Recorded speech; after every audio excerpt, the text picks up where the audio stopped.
Thanks, Richard. Yeah, it's quite apt, I suppose, we start with exploration at least. Yes, James Gilbertson from SRK Exploration, and I've been asked to talk about innovation through the exploration. And I want to kind of concentrate on the odds game in exploration. We all know if you try and model the economic return on exploration, then none of us will be doing it. So how do we kind of use innovation to try and lessen those odds? This works. So just briefly, what are the sort of risks that we face in exploration? I think we're all fairly aware of these. Obviously, we know geology and the endowment risks, but there's obviously stuff that has been discussed previously today: political risk, socio-economic risks, economics, exploration maturity. And this all leads to this adage that we know and we've all heard of, that only 1 in 1,000 projects make it to an economic operation. So how do we mitigate those risks? So it has been a fair bit of research done on this. And the one thing that is interesting to see is success is quite bimodal, in the sense that there is a lot of companies out there with very limited success, and a few with fantastic success. So it's interesting to review those few that have continual success, and what do they do? So there's often, I've just listed them here, as effective exploration strategy. It's having a clear, concurrent exploration strategy and management. It's critical. Talent. Understanding good geological science. Thinking about the techno-economics of a project at an early stage as possible. And the one that I want to talk about today is embracing innovation. And how do we embrace innovation and reduce those odds for ourselves? I've picked 3 areas within the exploration life cycle where I feel that there are, and I've picked just 3 examples. There are many that I can talk about for long periods of time, which I'm sure you don't want me to. So I'm going to picking ground, reviewing ground, and decision making. So in the picking ground, I'm going to talk about the mineral systems approach, and it's also a generic ideas. This is not necessarily a technology, but it's more of a thought process where we model in four dimensions the fluid flow movements to assist us in picking our licensed ground and in getting it right from the early stages.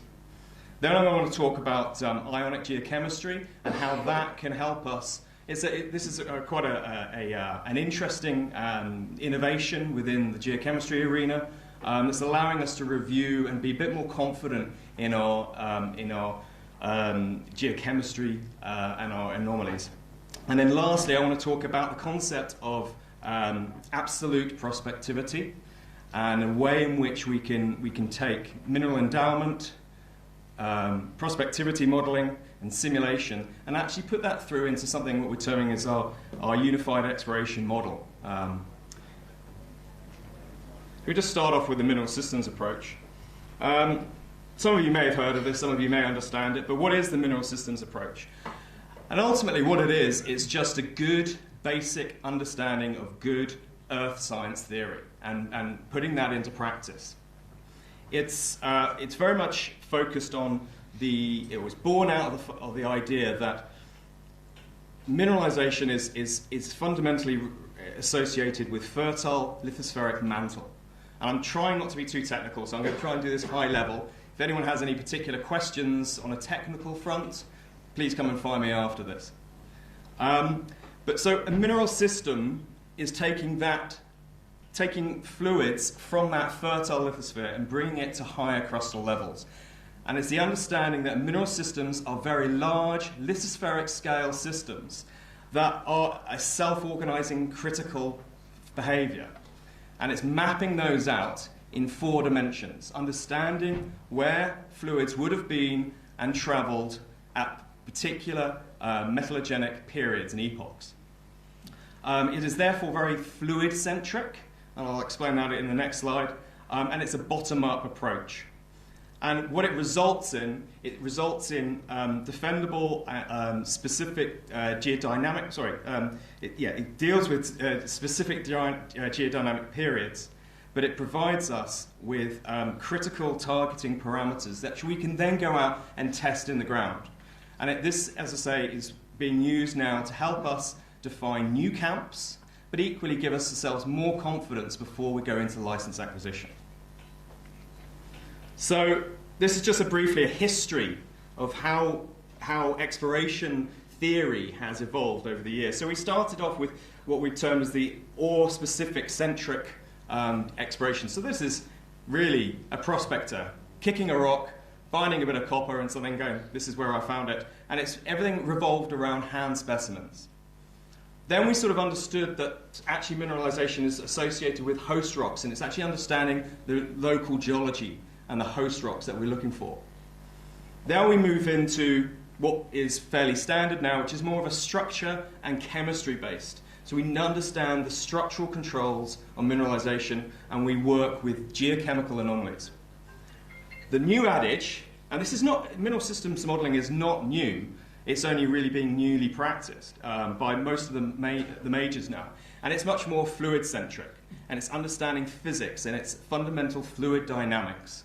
And it's modeling fluids, and that could be water in some form, or magmas. How do they move, and how do we predict their movements? The advantages of the mineral system is it's very much of a where approach and not a how.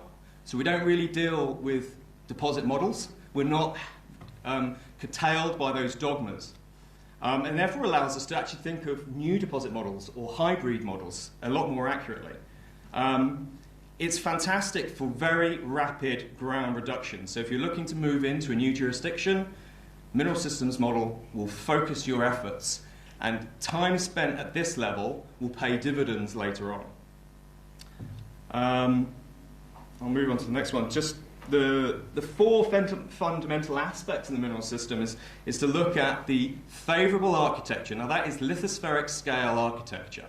And it's not, these sorts of structures aren't necessarily the most obvious, but they're the most important. I've got an example there of the Eureka, Broken Mountain Eureka and Carlin trend. And it's not until you actually dig deeper into the lithospheric mantle do you actually understand the real controlling structures. And that is what's critical here. Fertility is another important aspect. Certain areas are more fertile for certain reasons. The Nook there in South America, southern Peru, is much more fertile. So understanding why that's more fertile, if it's something to do with the underpinning of the lithospheric mantle. Then there's the geodynamics, understanding when certain mineralizing events took place and how that interacted with the fluids that were being produced at that time. And then that's all underpinned by preservation. You've got to understand what's being preserved and how it's being preserved. And you often find that the largest deposits, because they've been seated on these large-scale structures, those large-scale structures often influence downwarping and preferential preservation. Very quickly, here's an example of a mineral systems model for a well-endowed area, but a well-known area, St Ives in Western Australia. And what it's providing us is a good four-dimensional understanding on a camp and deposit scale of the techno-metallogenic framework. And it's giving us some powerful focused criteria to base on further exploration, to following up. Even though this is a well-known and well-explored camp, these models are being used to generate new targets. I'll move on to ionic geochemistry. Ionic geochemistry was coined in the 1980s, and the scientists who came up with that were considered as wacky, and they were often put to the back room, and they could get on with their own research. It was seen as bizarre stuff. But now, through the 90s, it's been refined, and now that we have the analytical equipment for very low detection limits, is actually becoming a very, very powerful tool. So, ionic geochemistry works on the adage that ions are released at a regular basis from mineralization through the heat source associated with mineralization. They work and they percolate in a vertical column very rapidly. We've actually experienced where we've we've managed a signature mineralization that's been covered by recent lava flows in Indonesia, Krakatoa-aged lava flows. So these ions travel very fast in terms of geological time. So this is great for covered terrains. This has worked very effectively in till and glaciated terrains. It's had great success now in Ireland, but equally in Scandinavia.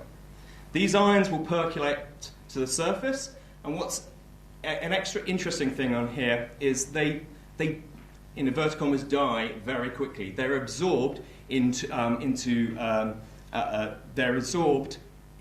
organic material, and then the ions are therefore no longer present. But because you have a continual stream, they're always present over the mineralization, but you don't get this disbursement effect. So you end up with a very focused anomaly. So you can be much more confident on your anomalies as opposed to traditional geochemistry.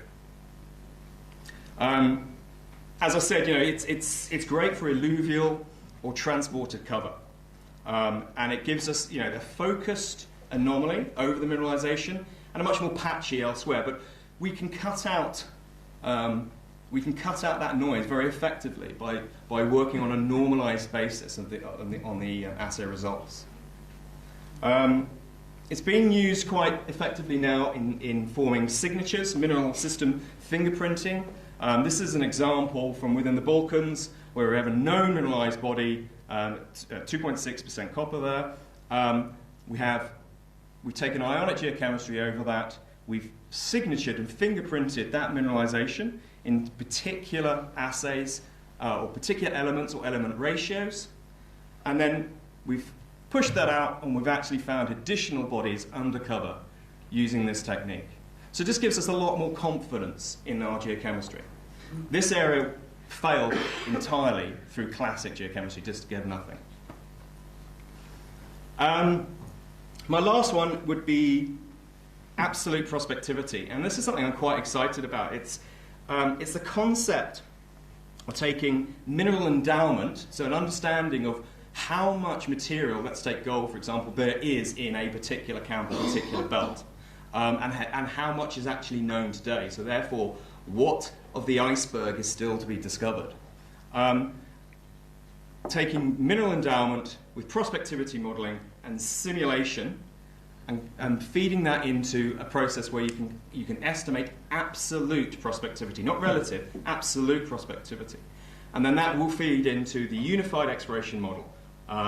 So this is something that SRK is looking to start in 2020. It's an initiative that we're looking to play. We've termed it Project Murchison, and we're teaming ourselves up with University of Exeter and their School of Mathematics, because this is very much a data science area. This is not necessarily geology, so we're bringing data scientists for it. And as I said, I'll read straight off this. It's develop a standard methodology that integrates endowment modeling, prospectivity mapping, and simulation to estimate absolute prospectivity. So the steps of this is, as I've gone through, so we start off with mineral endowment modeling. So let's just take the Abitibi, for example. How much gold is there in the Abitibi that we know of? How much more gold do we think there should be there? Looking through, through the data that we have available, understanding the bias in that data, and running various simulations on what that endowment modeling is doing. This is something that the GTK, for example, in Finland are doing an awful lot of now. But we want to then take it the next step and couple it with prospectivity mapping. Not dissimilar to some of the mineral system stuff that I was talking about earlier, but integrating these data sets and understanding the relationships between those, and understanding the bias within those data sets. Then we want to run various multi-stage simulations that will work to simulate what is the residual mineral endowment in that area. And then we can actually understand what's the residual mineral endowment within your license or within these sequence of licenses. So yes, there it can help in terms of license applications or license, deciding on which license to acquire or to invest in. And then that will roll through into what is our dynamic exploration model. And this is something that will take that middle endowment of our known area, will build upon it as exploration results come through and form a defendable, repeatable decision tree process. So the idea here is we've got something that it can help with license applications, yes. But what I'm really excited about here is that we can use absolute prospectivity to better or give ourselves a much more defendable handle on valuation of exploration stage projects. So that will allow us to make decisions that sort of explore, drop, defer decisions accurately and defendably. It'll also potentially allow junior market to access more capital if they can come to investors with an absolute prospectivity score or something like that. We're not really sure what product we're going to end up after the process, but this is the thought process that's going into these unified exploration models. So in summary, as I said, we have this bimodal exploration success, and when we look at the reasons for that, we believe that one of the main areas is innovation and a fast adoption of innovative approaches. Time and money spent on ground selection using things like the mineral systems will pay huge dividends further down the line. Having the confidence on your initial anomalies if you're doing geochemistry, and particularly if you're working undercover or glaciated terrains and the like, using things such as ionic geochemistry, but there are other techniques that are now being used.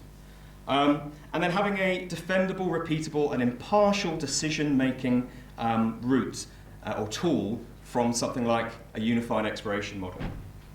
Those are the three things I've discussed. There are, of course, plenty more, and one that I do want to talk about, because it's been a recurring theme today, is ESG. Now, innovation doesn't need to be a technology. It can be a thought process, or it can be a set of guidelines. So incorporating ESG early on, right from the get-go in exploration, is critical, because it then lowers that risk, that social, environmental risks. Thank you very much.